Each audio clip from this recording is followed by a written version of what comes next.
جب ایک منتخب حکومت کو لات مار کر ہٹا دیا جائے اور اس کی جگہ ایسے لوگوں کو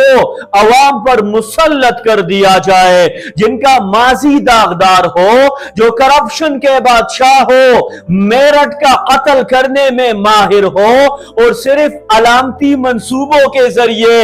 امیج بلڈنگ، پبلسٹی، برانڈنگ اور پروجیکٹس کا شور مچایا جا رہا ہو، چاہے وہ بے نظیر انکم سپورٹ پروگرام کے پیسے ہو، پنجاب کی لیپ ٹاپ سکیم ہو یا مریم نواز کی علامتی بسیں، تو پھر نتیجہ یہی نکلتا ہے کہ نظام آہستہ آہستہ کولیپس ہو ہی جاتا ہے، چاہے ملک کے پاس کتنے ہی ریسورسز کیوں نہ ہو، نوجوان آبادی کتنے ہی ٹیلنٹڈ کیوں نہ ہو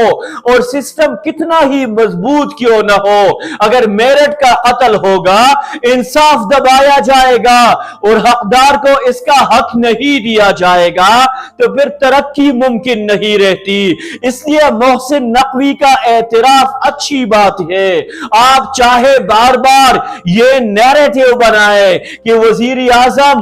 12 کے بجائے 18 گھنٹے کام کرتے ہیں، یا یہ تاثر دے کہ فیلڈ مارشل دنیا کے امن میں اپنا کردار ادا کر رہے ہیں، لیکن صرف دعووں، تقریروں اور میڈیا مہم سے کوئی نظام نہیں چلتا، کیونکہ یہ صرف سیاست کا نہیں بلکہ اللہ کے قانون کا معاملہ ہے۔ اللہ کا نظام نا انصافی، میرٹ کے قتل، چوروں کی سرپرستی اور ایسے لوگوں کی حمایت پر نہیں چلتا جن کے پاس کوئی ویژن ہو اور جن کی تاریخ ملک کو نقصان پہنچانے کی ہو۔ ایسے نظام کو آپ جتنے بھی دھکے دے لے، جتنی بھی کورنگ کر لے، جتنی بھی جسٹیفیکیشن دے دے اور میڈیا میں جتنے بھی نقارے بجوا دے، وہ آخرکار کولیپس ہو کر رہتا ہے۔ اس لیے محسن نقوی نے جو آج اعتراف کیا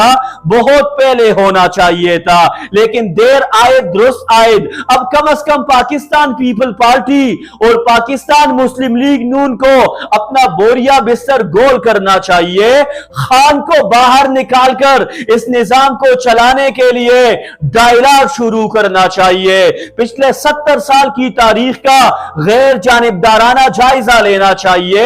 دیکھنا چاہیے کہ کس نے پاکستان کے لیے کتنا کنٹریبیوٹ کیا، جو ذمہ دار ہے انہیں پوائنٹ آؤٹ کیا جانا چاہیے، غلطیوں کو درست کیا جانا چاہیے، جو قوم، اسلام اور پاکستان کے وفادار ہے انہیں آگے لایا جائے۔ جب یہ بنیادی اصول ری سیٹ ہوں گے تو نظام خود بخود بہتر ہوگا، لیکن اگر انہی اصولوں کو نظر انداز کر کے ملک چلانے کی کوشش کی گئی تو یہ نظام کبھی بھی کامیاب نہیں ہو سکتا۔